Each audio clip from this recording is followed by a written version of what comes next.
Hola a todos y todas, soy Adriana Llabrés y les doy la más cordial bienvenida a este nuevo episodio de la quinta temporada de Léemelo. Estamos muy contentos de darle la bienvenida a Jordi Soler. Es novelista, ensayista y poeta mexicano. Escritor de Boca Floja, Los Rojos de Ultramar, La Fiesta del Oso, entre otras novelas, ensayos y poesía. Premios en España, México, Francia, en todos lados. Jordi, muchas gracias por estar aquí. Gracias a ti, Adriana. Nos da mucho gusto darte la bienvenida y pues te pedimos que trajeras 3 libros que han marcado tu vida, pero antes de entrar a ellos, Sí. quisiera preguntarte cómo llegó la lectura a tu vida. Bueno, supongo que por medio de la educación, porque la educación, como sabes, viene a partir del ejemplo, ¿no? Del ejemplo de tus mayores. Una cosa es el discurso, lo que te tratan de enseñar, y otra lo que ves que hacen. Y en la casa donde nací, que estaba en un pueblaco de Veracruz, más bien en una plantación de café, En la Portuguesa. en la Portuguesa, había una gran biblioteca, ¿no? Yo creo que era lo que habían logrado rescatar mi familia cuando se exilió de la guerra civil. La lectura era como un arma para defenderse de esa realidad que no era la de ellos al principio, la de la selva veracruzana, que ellos venían de Barcelona. Uh-huh. Y los libros eran como su escudo contra esa realidad. No solo libros, sino también discos de cantantes españoles, sobre todo discos de Joan Manuel Serrat, que era el que cantaba en catalán. Y yo, supongo que por imitar a mis mayores, un día cogí un libro y me puse a leerlo, y desde entonces no paré. Y con los años he pensado que este círculo se cerró de cierta manera porque yo sospecho que me hice escritor para tener la aprobación de mis mayores, que eran lectores, ¿no? Seguramente hubo alguna operación sentimental que me hizo convertirme en escritor, ¿no? Uh-huh. Yo veía que los adultos de casa veneraban a los escritores eran así como los dioses de Occidente, los que te enseñaban cómo era el mundo que te rodeaba, y yo quería hacer eso, ¿no? ¿Y leías los libros que ellos leían? Leía de todo. Ajá. Por ejemplo, Joan Manuel Serrat en esa época hizo un disco con los poemas de Miguel Hernández, el poeta español. Y yo oí ese disco hasta la desintegración porque me fascinaba el ajedrez de la lengua de Miguel Hernández, ¿no? ¿Cómo es posible que este señor engarce así las palabras, ¿no? De una manera tan armoniosa, y más la música que le ponía Serrat. Que por cierto, leí hace poco tu libro de Yo no se cree que, además me encanta el título porque automáticamente tiene música. Automáticamente, sí. Y me parece hermoso cómo tienes esta relación con él y cómo se vincula con tu niñez. Sí, fue importantísimo para mí. Y ahora una gran amistad. Ahora una gran amistad y una colaboración. Estamos haciendo una canción que yo espero que no termine nunca, porque eso me da la oportunidad de comer cada tanto tiempo con él, beber vinos gallegos, comer crustáceos, mientras hacemos un versito. E inventan pájaros. Inventamos pájaros. ¿Y tienes rituales de lectura? ¿Necesitas estar en algún humor para poder leer? No. Con cualquier humor. De hecho, ahora que me paso los días en un coche, llevo Altazor, y en momentos de gran desesperación empiezo a recitar Altazor, ¿no? Nací a los 33 años, el día de la muerte de Cristo, y como llevo el libro ahí, me leo una página y ya me tranquilizo. ¿Te acompaña ese libro? Me acompaña. Y luego, por ejemplo, en los viajes muy largos, en avión, siempre elijo, desde muchas semanas antes, un libro que calculo que me va a durar 12 horas, porque es la única actividad que me saca verdaderamente del infierno, que es ir encerrado en un tubo a 10,000 metros de altura con 300 personajes que no conozco, ¿no? Ni me simpatizan. En cambio, si me meto en el libro 12 horas, no me doy cuenta ni cuando me sirven la comida. Claro. Pues nos trajiste este libro de James Joyce, Ulises. Vamos a empezar con él. Muy bien. Fue publicado en 1922 y habla del 16 de junio de 1904, que me parece que fue el día de su primera cita con su esposa, con Sí, Nora. con Nora. Ajá. Sí, es eso, es un día completo de dos personajes principales que van caminando, haciendo una especie de mapa literario de Dublín. Y es como él está jugando con la Odisea de Sí, Homero. sí, Ajá. claro. Se llama Ulises, que es el Sí. personaje principal de la Odisea, y además está todo, hay mitos griegos todo el tiempo, y no solo eso, también incluye la mitología celta, ¿no? Aparece por ahí Manannán Mac Lir, que es el equivalente a Neptuno. Ujú. Era el dios del mar, pero tenía entre sus atributos el poder de hacer bancos muy espesos de niebla. Por ejemplo, a sus enemigos los desaparecía y los dejaba ciegos dentro de ese banco. Esa era su arma. También traía una especie de costal al hombro, Manannán Mac Lir, de donde salía comida permanentemente. A la hora de comer salía un cerdo, en la noche salía un pollo. Y yo cuando viví en Dublín, vivía enfrente del mar y experimenté los bancos de niebla de Manannán Mac Lir. Yo salía al balcón en días de niebla muy espesa, que son prácticamente todos, y me costaba trabajo ver la taza de café en la mesilla del balcón. Es una espesura. O sea, no es mitología. Yo creo que es verdad que hay un dios del mar proyectando esa niebla todo el tiempo. Y curiosamente, Virginia Woolf, que era no solamente una grandísima escritora, sino también editora, detestaba a Ulises. Lo detestaba. ¿Por qué? Pero, porque decía que era una novela Ah. inconexa, demasiado difícil, y luego ella misma vino a ser Mrs. Dalloway, que es un día completo en Londres a lo James Joyce, ¿no? A mí es de los odios más hermosos de la literatura, ¿no? Porque produjeron una mímesis de la novela de Joyce. Sí, una proyección Sí, de su odio. sí, exactamente. Pues vamos a leer el primer fragmento que elegiste. Te lo voy a leer. Muy bien.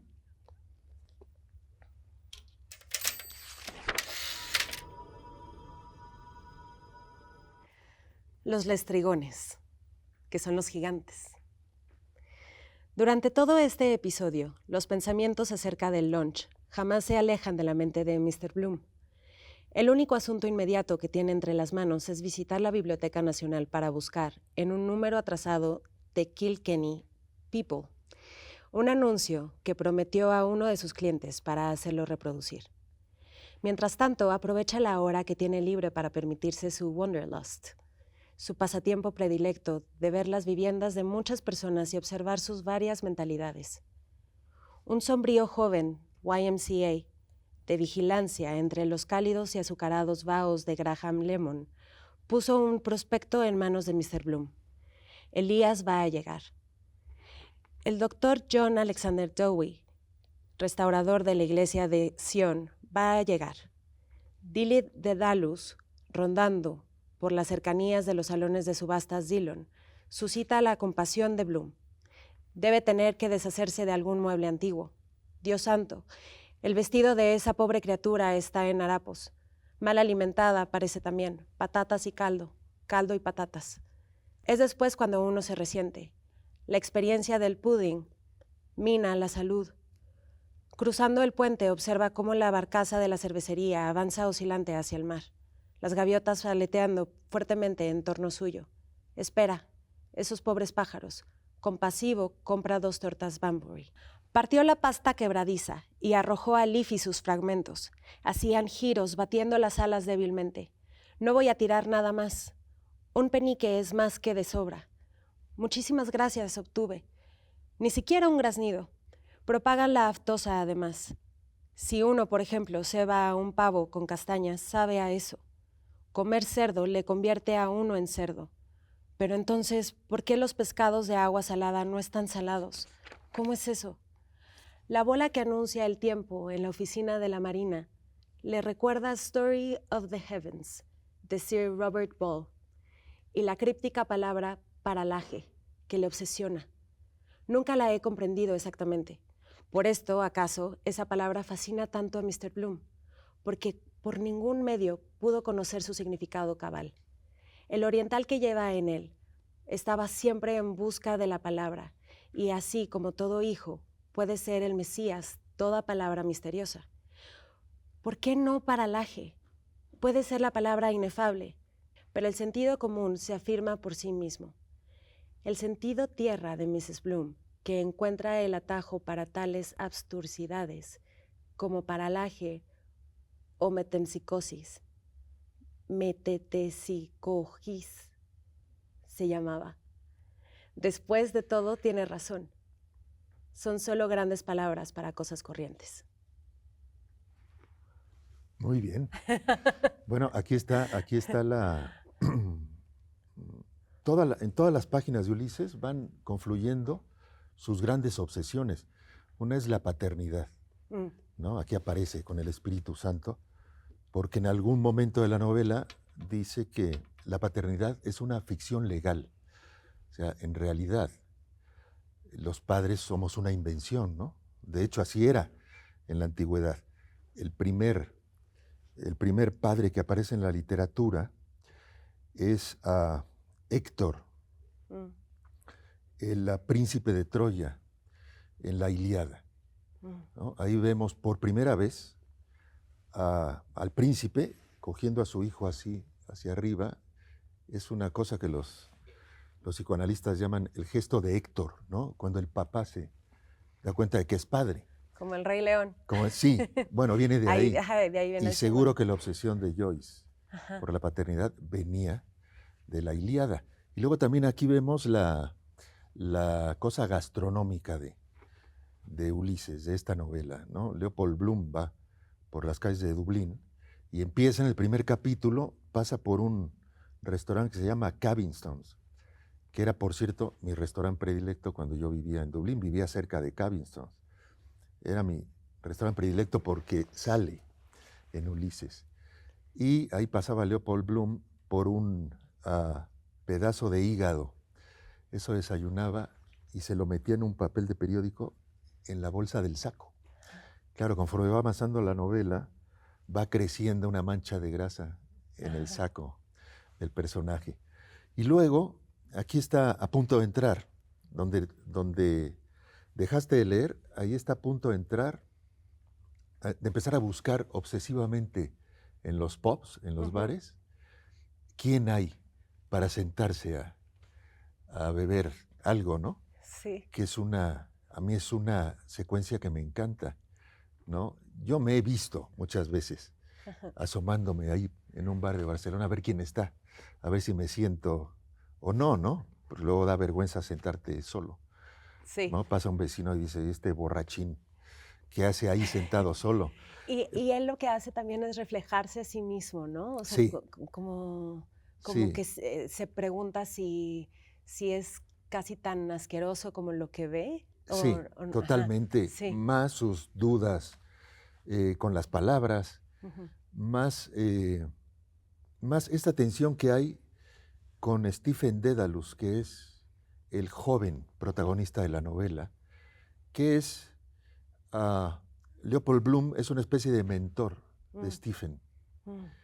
Él y Leopold Bloom se identifica mucho con la juventud de Dedalus y todo el tiempo en la novela se van buscando uno al otro, ¿no? Ahí está otra vez la paternidad. Y en tu tiempo como diplomático te invitaron a ser parte de la Orden de Flanagan. Sí. Y ahí con ellos, y bueno, en Irlanda, en Dublín, se celebra el Bloomsday, que es el 16 de junio todos los años. Sí. ¿Y es hacer el recorrido? Sí, para empezar es una fiesta insólita porque toda una ciudad se vuelca sobre un solo libro. En Barcelona tenemos el Día del Libro, pero es de muchos libros, ¿no? Se venden muchos libros, pero aquí es uno solo. Y hay representaciones de gente entusiasta y una lectura pública, así como se hace con el Quijote en Madrid, por ejemplo, se hace esto con el Quijote. En Bloomsday se hace la lectura colectiva de Ulises y yo participo cuando estoy ahí en esa lectura como miembro del Orden de Caballería del Finnegans. Es un acto precioso, a mí me encanta. Y luego, a veces, cuando hay un nuevo caballero, un prospecto, vamos a la Martello Tower, que es donde empieza Ulises, la novela, y ahí lo armamos caballero o caballera. Me gustaría seguir hablando ahora de las armas de la ilusión, pero antes de eso vamos a un corte. Muy bien. No se vayan, aquí estamos con Jordi Soler, regresamos pronto aquí en Léemelo.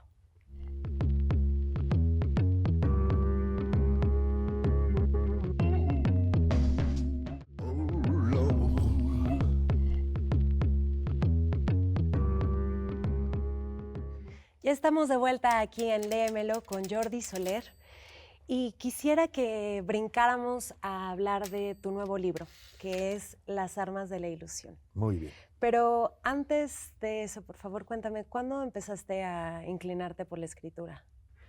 Bueno, desde que era niño.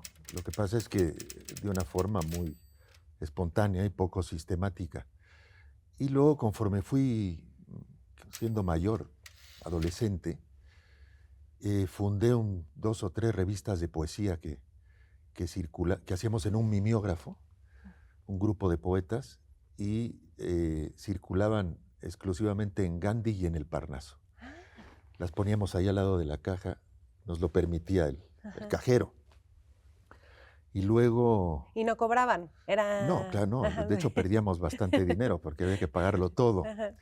Y luego en algún momento un editor español de la editorial EDAF, que tenía aquí, publicaba libros en México, se interesó por el proyecto milagrosamente, seguro pasó por esa caja y vio la revista, y nos editó 3 o 4 números, pero ya una cosa impresionante, con pastas duras. Y esa fue, digamos, mi primera incursión pública. Y luego pronto empecé a escribir en periódicos, en el 1+1, que ya no existe, luego entré a Excelsior. Y paralelamente empecé a escribir mi primera novela, Boca Floja, que es un acto de fe, escribir una primera novela, porque estás encerrado muchos años escribiendo una historia que no sabes ni si es buena, no sabes ni si tienes talento para ser escritor, ¿no? ¿Cómo sabe uno si es bueno? Pues yo creo que no puedes saberlo del todo, a menos que vayas dando a leer, ¿no? Pero yo, que era muy reservado, me esperé hasta que puse el punto final y entonces la di a leer a 2 editoriales que me la rechazaron. Pero además, como era yo un novato, entregaba el libro en una editorial y esperaba un año a que me dijeran que no. Y luego a otra editorial. 2 me dijeron que no y al final una que sí. Y fue un libro súper exitoso. Un milagro también para una primera novela. Y ahí entendí que podía dedicarme a esto, ¿no? Tenía el respaldo de los lectores de verdad. ¿Y como escritor ha cambiado tu manera de leer? Sí, aunque básicamente siempre ha sido la del vampiro. Yo vampirizo los libros que leo, y lo que más me apasiona son los libros que me enseñan cosas, ¿no? A los que puedo vampirizar. Por ejemplo, a Joyce continuamente lo vampirizo, sobre todo porque tiene una música muy interesante. Sí. Cuando aprendí a leerlo en inglés, me di cuenta de toda la riqueza que tiene esa novela. Del juego de aliteración. Sí, totalmente. Y la música es muy especial. Guillermo Cabrera Infante, el escritor cubano, tradujo un libro anterior que se llama Dubliners, que son cuentos de Dublín. Y yo, cuando lo leí en la traducción de Cabrera Infante, entendí que la música de Ulises es un poco cubana. Parece un chiste, pero no es verdad, porque los irlandeses son los latinoamericanos de Europa. Tienen esa vocación de resolverlo todo en una barra de bar, son hipermusicales, hay música en todos lados, son muy amables, son mexicanos, Mm. ¿no? Yo de esto me di cuenta viviendo ahí y leyendo la traducción de Cabrera.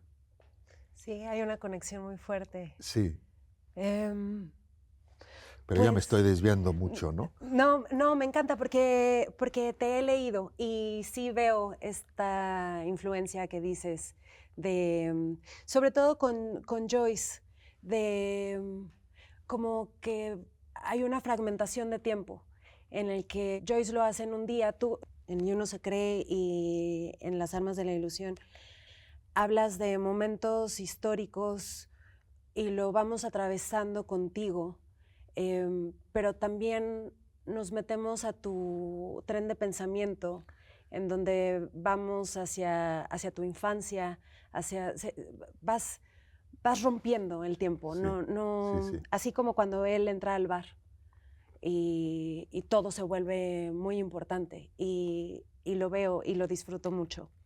Y bueno, este es tu nuevo libro, Sí. Las armas de la ilusión, que ya está a la venta. ¿Cómo decidiste escribir este libro? Pues por varios motivos, dos sobre todo.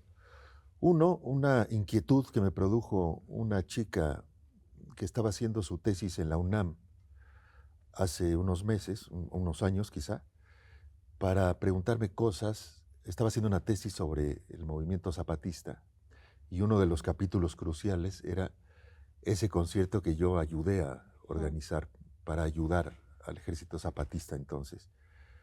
Y conforme yo le iba respondiendo, pensé que tenía yo que contar esa historia antes de que la cuenten por mí. Fue una historia importante, sobre todo en la Ciudad de México. Y mi otra inquietud era retratar esa época en la Ciudad de México con la intención de que los nuevos chilangos se den cuenta de que la Ciudad de México no ha sido siempre la cosmópolis que sale en los rankings del New York Times, ¿no? Entre Tokio y Barcelona. Esto no sucedía. La Ciudad de México era una ciudad oscura donde no había buen cine, no había buena radio, no había ni manera de tomarte un tequila sin pagar un plato con alimentos, ¿no? El eslogan afuera de las cantinas y los restaurantes decía bebida solo con alimentos. Esa ciudad oscura, que también tenía sus virtudes, despertó en 1985 con el terremoto que nos enseñó a todos la solidaridad. Nos dimos cuenta de que si no hacíamos algo nosotros, nadie lo iba a hacer. Y la segunda gran iluminación que tuvimos entonces, que fue la irrupción del Ejército Zapatista, que fue un movimiento que de entrada nos enseñó a mirar ese otro México que solo existía en la retórica gubernamental. Entonces, ¿no? Había anuncios en la tele del gobierno que decían nuestro pasado indígena. Pero qué hipocresía, porque todo el mundo más bien despreciaba ese pasado, daba vergüenza. Y cuando llegó Marcos con este discurso que reivindicaba a estas personas, curiosamente un hombre barbado de aspecto occidental, universitario, fue el que nos vino a decir, aquí hay un pueblo miserable que lleva 500 años con la bota de Occidente en el cuello. Eso habla muy mal de nosotros, que nos lo dijo un hombre como nosotros, ¿no? Sí. Nos tendríamos que haber dado cuenta. Sí. Bueno, yo cuento aquí mi aventura virtual con el subcomandante Marcos, que se involucra en este concierto que organizaba yo porque trabajaba en una estación de radio muy importante y puse mi empleo al servicio de este movimiento y al final obviamente me costó el empleo. Sí. Sí, te tuviste que encerrar en una cabina. Sí, efectivamente.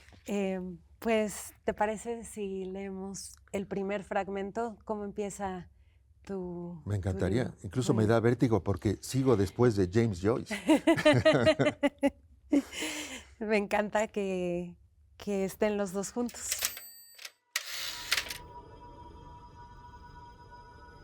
«1995. Recibí una llamada en mi oficina de alguien que, haciéndose pasar por un conocido mío, Logró engañar a la secretaria y antes de que yo pudiera protestar ni decir nada, dijo: «Marcos te quiere dar una cosa». «¿Quién es Marcos?», pregunté genuinamente despistado. «El subcomandante Marcos», aclaró la voz y luego explicó que se trataba de un cassette en el que el líder zapatista había grabado un mensaje. Faltaban unos días para que el gobierno mexicano revelara la identidad del subcomandante y poco más de un año para que el hombre que me llamaba por teléfono entrara en la cárcel acusado de conspiración, rebelión y terrorismo. Yo era entonces director de una célebre estación de radio dedicada al rock y desde enero de 1994, cuando había empezado la revuelta zapatista, me había empeñado en apoyar el movimiento en los programas que hacía. Aprovechaba la enorme audiencia que teníamos para espumar todavía más la simpatía que había despertado el zapatismo en la sociedad mexicana. Y aquello me generaba una cauda de problemas con los propietarios del grupo radiofónico, que eran todo el tiempo reconvenidos por la Secretaría de Gobernación, para que dejáramos de apoyar al autodenominado, así decían, ejército guerrillero que se había levantado en Chiapas. Unos meses después de aquella llamada, como nuestro apoyo radiofónico al zapatismo no menguaba, empezó a seguirme un coche siniestro cada vez que me subía al mío. Desde que salía de mi casa temprano en la mañana hasta que regresaba ya muy noche, a veces de madrugada. Nunca se acercaba demasiado, ni los individuos que iban adentro interaccionaron nunca conmigo. No me perseguían, me seguían indolentemente. Se trataba de amedrentarme, calculaba yo, y alguna vez que, perturbado por ese acoso, detuve el coche y me bajé a hablar con ellos, se escabulleron en reversa y desaparecieron en la siguiente esquina. Me seguían hasta cuando iba a casa de mi amigo Américo, que vivía en un predio boscoso y casi inaccesible de la carretera a Cuernavaca. Nos pasábamos ahí todo el día, echando tendidos de tarot y especulando con mi carta astral que él se sabía de memoria, o lo ayudaba con la grana cochinilla que cultivaba en una nopalera por encargo, decía, de un contacto que tenía en el Vaticano, donde la grana era muy preciada para entintar los lienzos de lo que luego salían las prendas y los accesorios de los sacerdotes de élite, el alba, la casulla, el cíngulo, la estola y la capa pluvial. Cuando regresaba a la Ciudad de México de noche, antes de abandonar la brecha que desembocaba en la carretera, ya llevaba yo el siniestro coche detrás. En algún momento de ofuscación, llegué a pensar que quizás eran los huestes del Vaticano los que me seguían por lo de la grana cochinilla de Américo, que tenía toda la pinta de ser oscuro negocio de un funcionario del papado, que vendería el producto por su cuenta, con un lucrativo sobreprecio. Le conté esto a un amigo que tenía un alto cargo en la Secretaría de Gobernación, y después de mofarse de la hipótesis del Vaticano, me dio dos noticias sobre mi caso, una mala y otra ambigua. Me dijo que efectivamente estaba yo en la lista negra, que los que me seguían eran de la Secretaría, pero que, si nunca me habían hecho nada, eso quería decir que solo buscaban amedrentarme. Que me despreocupara, que no les hiciera caso. ¿Y no puedes quitarme de la lista negra?, pregunté. Imposible, dijo, no sabemos ni quién la hace. Imagínate. Dios mío. Sí, bueno, era ese México, ¿no? El Estado se metía mucho, sobre todo en los medios de comunicación, y sobre todo en una estación de radio que llevaban jóvenes, ¿no? Y a eso le sumas el zapatismo, el apoyo explícito, un promocional que teníamos al aire con la voz del subcomandante Marcos, y se hace un cóctel, pues, suficiente para que me siguieran a todos lados, ¿no? Uh-huh. Este es solo el principio de esta historia, que luego se divide en tres años, ¿no? En tres eventos del zapatismo, los tres yo creo que bastante interesantes, porque era yo un entusiasta del movimiento tratando de ayudar a toda costa a que el último capítulo de esta parte del libro, sí, que es la que se llama Las armas de la ilusión, ajá, es el secuestro de una estación de radio donde yo estaba entonces, ya no como director, sino como figura radiofónica, ajá, y un comando zapatista secuestró esta estación de radio. De pronto se interrumpió el programa de la mañana y empezaron a hablar, a reclamar que se cumplieran los acuerdos de San Andrés, Larrainzar, y todo se hacía muy largo. Estuvieron ahí 2 horas y los pobres no eran locutores, no tenían qué decir. Y ayer que estaba firmando libros, se acercó un chico y me dijo, yo era uno del comando ese que secuestró la estación. Dios mío. Y le firmé el libro con una ilusión, Claro. ¿no? Es como un personaje mío. Sí. Que de pronto me pide que le firme el libro. Que en algún momento se ayudaron sin verse la cara, ¿no? Exactamente, sí. ¿Y qué une todas estas memorias? Bueno, además de ti. Sí, bueno, tú lo explicaste muy bien. Es un libro que va de un lado a otro, de un tiempo al otro, pero la línea temporal, en realidad, la flecha del tiempo, que diría Martin Amis, es un escritor mexicano llevando México encima, cuando está en México, obviamente, pero luego cuando vive en Irlanda, cuando está en Sofía, en Bulgaria, charlando con su paisano Sergio Pitol, porque los dos éramos del mismo pueblo, y hablando obsesivamente de Veracruz durante una semana en Bulgaria. Y otro que es este mismo escritor, que soy yo, con otra mexicana en Madrid, que es Elena Poniatowska, que aunque nació en París, se asume como mexicana, y yo también creo que es mexicana. Y es la historia de cómo me invitó al almuerzo del rey de España cuando ganó el premio Cervantes, y cómo nos sentamos ahí a comer en esa mesa, y cómo Elena tocó un tema que tensó mucho la conversación entre el rey, Elena y yo. Todo esto lo cuento ahí. Y también, sí, hablas de tu tiempo de diplomacia, Sí. Nombras a Bono, de verdad lo estoy disfrutando mucho. Y Sí. ahorita siento que, como si me estuvieras platicando una historia que siempre se quedó un poco borrosa en mi infancia. Esa es la idea. Esa es la idea. Me encanta, gracias. Pues además de escribir estos libros, has escrito poesía y tienes Sí. un libro de poesía que se llama, me encanta, El corazón es un perro que se tira por la ventana. Sí, ese fue el primer libro de todos los que escribí. Fue ese, es un poco bukowskiano. Y Sí. dices que empezaste con la poesía, así es Sí, como yo era empezaste a poeta. escribir. De hecho, la prosa me parecía una vulgaridad. Yo lo que quería era ser poeta. Y estaba profundamente equivocado, ¿no? También hay mucha poesía en la prosa, según Sí. quien la escriba, Sí. ¿no? Pero de esto me di cuenta cuando me empecé a hacer mayor y descubrí el placer de escribir novelas. Y de hecho, el poeta se ha ido quedando un poco atrás. Pero Sigo la sigues escribiendo, leyendo pero y la sigues teniendo sí, presente. no, me encanta. Y además sigo escribiéndola, pero ya no me atrevo a publicarla. Ay, sí, hazlo. Ya no me atrevo. Atrévete. Voy a que sean anotar que tu sigan. petición. Sí, por favor. Trajiste a Huidobro, Sí, Altazor. Sí, que contabas que a veces en el tráfico te acompaña y a veces hasta lo recitas. sí, es un poema que me encanta. En general me gustan mucho los poetas chilenos, porque son totalmente distintos de los mexicanos. ¿En La qué? poesía mexicana es muy solemne Ok.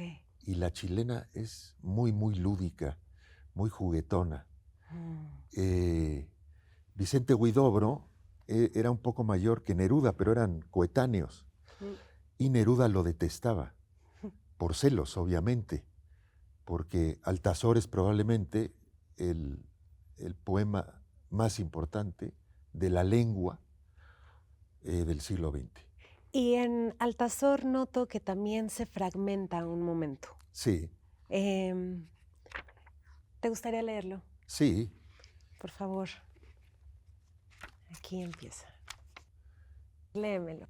¿Es el fragmento que a ti te gusta? Es un libro, está firmado en el 85 por un maestro mío de filosofía, que se llamaba Felipe, y me pone 13 de noviembre del 85. Para encontrar los pasos, puso.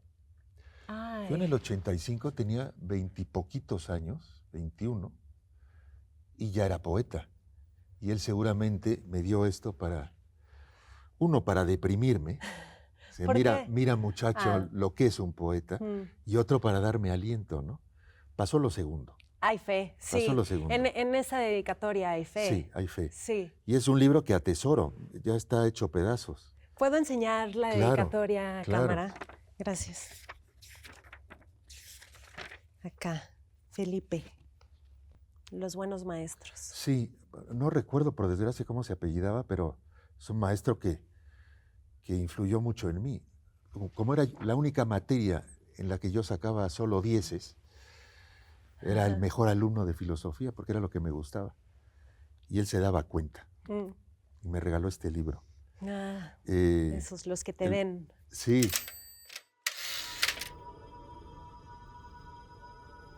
Nací a los 33 años el día de la muerte de Cristo. Nací en el equinoccio, bajo las hortensias y los aeroplanos del calor. Tenía yo un profundo mirar de pichón de túnel y de automóvil sentimental. Lanzaba suspiros de acróbata. Mi padre era ciego y sus manos eran más admirables que la noche. Amo la noche, sombrero de todos los días. La noche del día al día siguiente. Mi madre hablaba como la aurora y como los dirigibles que van a caer. Tenía cabellos color de bandera y ojos llenos de navíos lejanos. Una tarde cogí mi paracaídas y dije, entre una estrella y dos golondrinas, he aquí la muerte que se acerca como la tierra al globo que cae. Mi madre bordaba lágrimas desiertas en los primeros arcoíris, y ahora mi paracaídas cae de sueño en sueño por los espacios de la muerte. El primer día encontré un pájaro desconocido que me dijo, si yo fuese dromedario, no tendría sed. ¿Qué hora es? Bebió las gotas de rocío de mis cabellos, me lanzó 3 miradas y media y se alejó diciendo, adiós, con un pañuelo soberbio. Hacia las 2 aquel día encontré un precioso aeroplano, lleno de escamas y caracoles. Buscaba un rincón del cielo donde guarecerse de la lluvia. ¿Podéis creerlo? La tumba tiene más poder que los ojos de la amada. La tumba abierta con todos sus imanes. Y esto te lo digo a ti que cuando sonríes haces pensar en el comienzo del mundo. Es bellísimo. ¿Qué te dice a ti este poema? Bueno, un montón de cosas. En primer lugar, la música con la que escribía Huidobro me parece impresionante.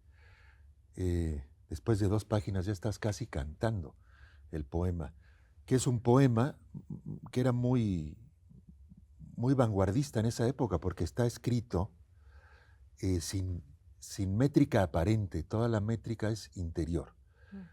Es un poema para oírlo, para decirlo en voz alta. Yo, de hecho, soy un escritor de oído. Mis libros, las páginas que escribo, nunca las doy por buena hasta que la oigo, hasta que la leo, ¿no? Me importa mucho cómo suena, porque estoy convencido de que cuando suena bien, lo que dices está bien dicho. ¿Y sigues una métrica o algo? La métrica propia de la página que estoy escribiendo, ¿no?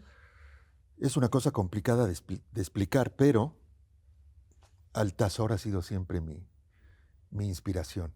No tan salvaje como los futuristas que querían romper la antigua Roma, ¿no? Querían poner bombas en la Basílica de San Pedro, por ejemplo, ¿no? Querían poner bombas en los antiguos edificios para empezar de nuevo.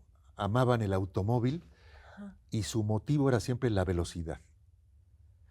Y Huidobro no es propiamente la velocidad, pero sí va todo el tiempo hacia arriba y hacia abajo, siempre en artefactos de la modernidad entonces, ¿no? Y dialoga siempre con el contexto histórico Sí, ¿no? Como que Sí. lo que está escrito también habla de su contexto. Sí, totalmente. Y de su contexto, en esa parcela que él eligió para ser poeta, que esto tiene mucho mérito. O sea, Ujú. ya es difícil ser poeta. Sí. Ahora inventar todo ese universo en un libro tan largo, en un poema tan difícil de sostener. Es imposible sostener un poema Mm. de 100 páginas Y él y lo Huidobro logra. lo hizo, sí. Tenemos que ir a otra pausa, pero ahora regresamos. Estamos aquí en Léemelo con Jordi Soler.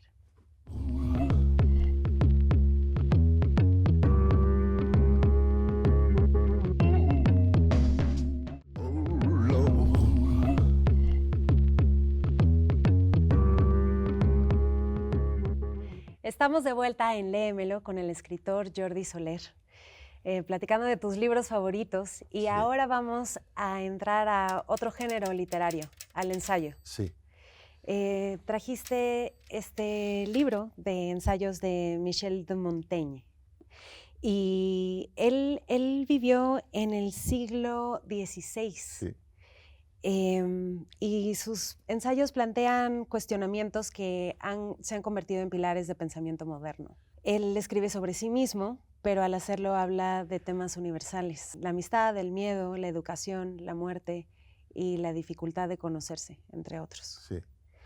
¿En qué momento de tu vida descubriste a Montaigne? Bueno, yo además de novelas escribo también ensayos. Mm, Las armas de la ilusión Sí. tiene mucho de ensayo. Y Montaigne es el que inventó el género. Es una curiosidad porque su padre tenía un negocio de pescados, era un menesteroso del pueblo. Y un día ganó mucho dinero y decidió que su hijo tenía que superarlo a él en todos los sentidos. Entonces compró un castillo, así era de rico, Mm. tanto dinero así le dejaba el pescado, en un castillo, y se cambió el apellido. No se apellidaba Montaigne, se apellidaba Montaigne, que es montaña. Por eso Michel se llamaba así. Fue el primero de su familia. O sea, el padre se cambió El padre el se cambió el apellido. apellido, sí. Ah, Y se puso de Montaigne, como para ajá. que sonara más. Con Y más altura. con más altura. Ajá. Pero no solo eso, educó a su hijo en latín. Mm. El padre no hablaba latín, era un señor que vendía pescado, pero le pagaba a dos maestros que le hablaban en latín a su hijo. Hasta los 12 o 14 años, Michel no habló francés, hablaba solo en latín. Sus padres se comunicaban con él a partir de unos traductores. Ok. Él, cuando se enfrentó a la lengua francesa, le pareció una vulgaridad al principio, porque él solo hablaba y leía en latín, y lo había leído todo a los 14 años. Pero eventualmente empezó a escribir en francés, con una calidad que no podía tener nadie, porque él bebía de la fuente del francés, Claro. uno de cuyos ríos es el francés, el latín, El perdón. latín, ajá. O sea, el latín sale en varias lenguas y este eligió una que era el francés, como pudo elegir el español. Todo salía de ahí. Ujú. Y además era una persona sumamente inteligente, sumamente estructurada, que ensayó sobre todos los temas que nos pueden importar en esa época. O sea, tú lees los ensayos de Montaigne y aprendes cosas que puedes aplicar hoy. En este texto en este ensayo de la educación, nos enseña cómo hay que educar a los niños. Tiene un ensayo muy impresionante sobre la muerte.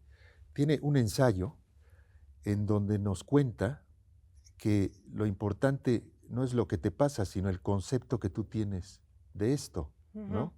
Sí, Lo malo no son las desgracias, sino lo que tú piensas tu que te está perspectiva. pasando así. Ajá. De hecho, en su estudio tenía grabado en una de las vigas, esto todavía existe, en el Palacio de Montaigne, está grabado ahí una línea en latín que dice que no nos preocupan las cosas, sino lo que pensamos de ellas. Y esa era su manera de pensar. A partir de ahí se fugan todas sus ideas. Y para mí es muy importante porque yo aprendí a ensayar leyéndolo, ¿no? El ensayo es un género caprichoso donde cabe todo, sin embargo necesita una estructura muy fuerte para no desmoronarse, justamente porque cabe todo. ¿Y cuál es esa estructura? La manera en que está escrito, la manera en que conduces la prosa de una idea a otra, por diferentes que sean estas ideas y por poco que tengan que ver una con otra. Sí. Esa era la gran maestría de Montaigne. Y yo, siempre que ensayo, pienso en él. Obviamente estoy muy lejos del maestro, pero veo su luz al final y eso me sirve para inspirarme, ¿no? Es mi faro, mi estrella polar. Me encantaría leer un fragmento de los que elegiste, Sí. para conocerlo un poco más.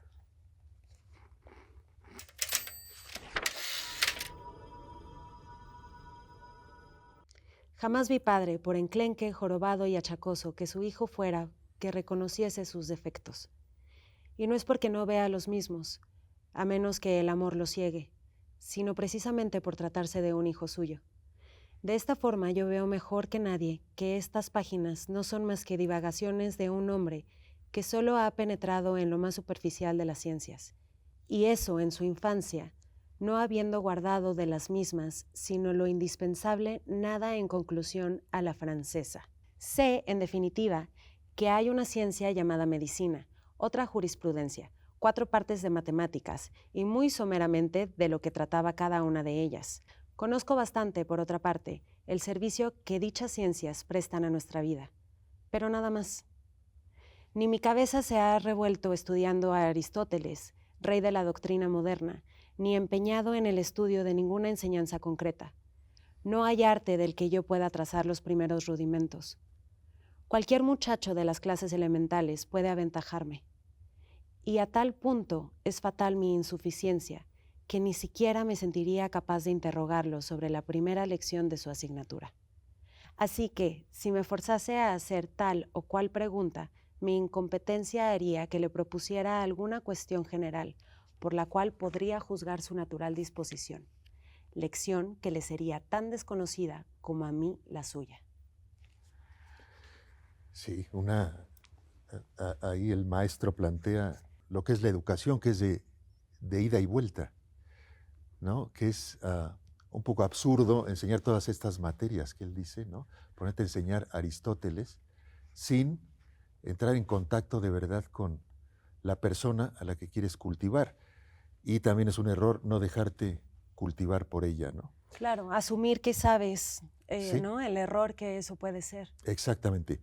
Y a partir de ahí, bueno, es un ensayo, es de sus ensayos más largos.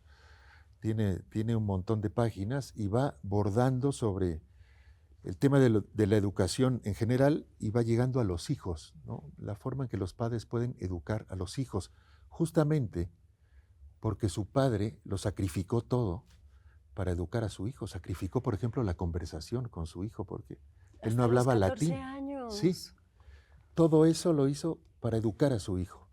Por eso es tan valioso este ensayo, porque lo escribió una víctima de la educación, ¿no? Y hay mucha humildad en lo que dice. Sí, siempre. Ajá. Sí, él No pensé que lo fuera a hacer con lo que habías platicado, diciendo Sí. que Sí, de pensaba que las el ínfulas francés de era su padre, ¿no? Claro, sí. No, él era un señor muy sencillo y toda su obra es ese discurrir sobre las dudas de lo que piensa, las dudas de lo que hace, sus certezas. Es como un electroencefalograma de su pensamiento, los ensayos. Todo lo va registrando ahí. Por eso se convirtió en otro género, porque lo contenía todo, ¿no? No solo lo que está contando, no solo los conceptos filosóficos de los que va echando mano, sino también la forma en que trabaja la cabeza de un ensayista. Todo está ahí. A mí los ensayos que me seducen son los que me enseñan parte del ensayista, ¿no? Claro. Cuando el ensayista se mete ahí. Sí. Y a partir de ahí, en ese océano de ideas, está el ensayista tratando de ordenar unas ideas y otras, ¿no? Hablando de eso, de conocer al autor, yo veo un patrón de que te interesa el